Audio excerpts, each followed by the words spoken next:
Do you want to turn your Monstera into the amazing showstopper it's meant to be? She is so amazing.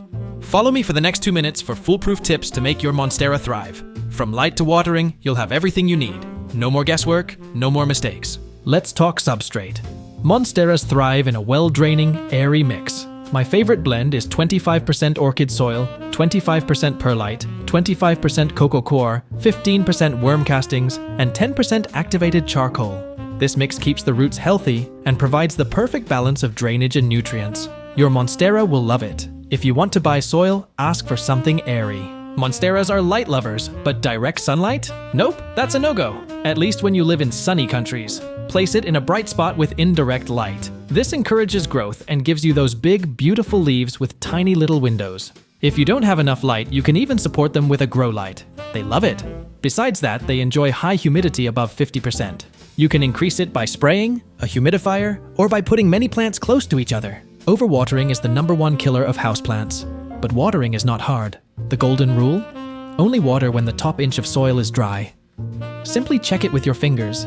If it feels dry, it's time to water. Monsteras hate being too wet or too dry, so this quick check ensures you get it just right.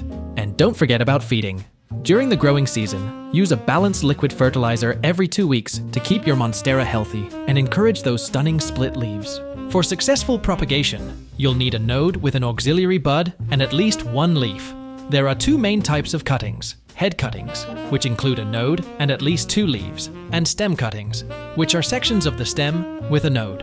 Including an aerial root with either type helps new roots develop more quickly. Make sure to use a sharp, clean knife to prevent infection of the cutting.